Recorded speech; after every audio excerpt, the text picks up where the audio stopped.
আসসালামু আলাইকুম। কেমন আছেন সবাই? আশা করি ভালো আছেন। আলহামদুলিল্লাহ আমি ভালো আছি। এই তো সকালবেলা, এখন বাজে 9টা। তো আমি নদীর ওপারে যাইতেছি পেঁয়াজের ফুল আনার জন্য। সাঁকর দিয়া এই তো পেঁয়াজ ক্ষেত। এখানে কিন্তু অনেক হাই ভাইঙা ফালাই রাখছে, আমাদের দেশে হাই বলি, আবার পেঁয়াজের কলিও বলি। তো এই যে আমরা কিনার থেকে উঠাইতেছি, ছেড়তেছি। আর এক হাতে মোবাইল ধরা, তো এই জন্য ভালো করে দেখা যাইতেছে না। এই তো এই যে এখানে ভাইঙা রাখছিল, এটা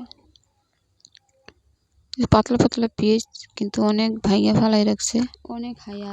আর আমরা ওই জায়গায় ভাঙতেছি এখানে নিয়ে পেঁয়াজগুলো, কিন্তু মাশাআল্লাহ অনেক সুন্দর লাগাইছে।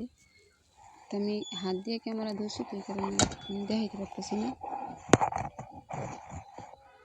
মাটি একদম ফেটে ফেটে গেছে, পেঁয়াজের কোয়াগুলা হয়েছে না, ভিডিও করা যায় না, ভাগ হয়ে গেছে।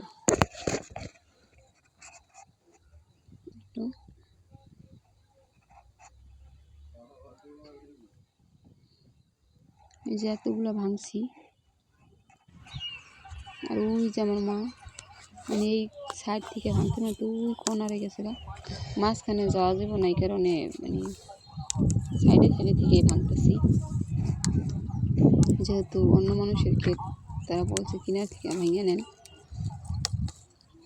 কারণ আর কিনারে যা আছে এটাই অনেক বেশি হয়ে যাবে, এটাই যথেষ্ট। মাটি, চকের মাটির অবস্থা কিন্তু চাইকা চিনা সব শুকিয়ে গেছে, দলা দলা হয়ে গেছে, চাইকা সাদা হয়ে গেছে মাটি।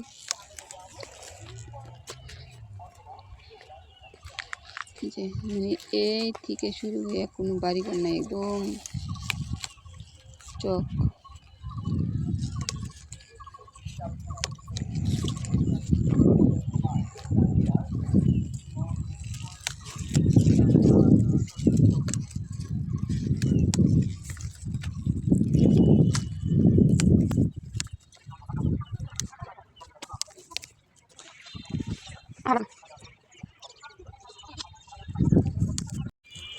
এই তো এগুলো হয়েছে ভাঙা, অনেকগুলো হয়ে গেছে হাই।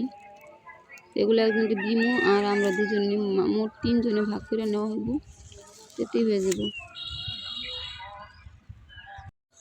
হাই নিয়ে বাড়িতে আসলাম, আর এই যে আইসা আমি রান্না বসাই দিয়েছি। আজকে রান্না করবো ডাল দিয়া, লাউ দিয়া, আর হাই ভাজি। কালকে মাছ রান্না করছি, ওই মাছ তরকারিটা আছে, এর জন্য ভাবলাম এগুলো রান্না করি।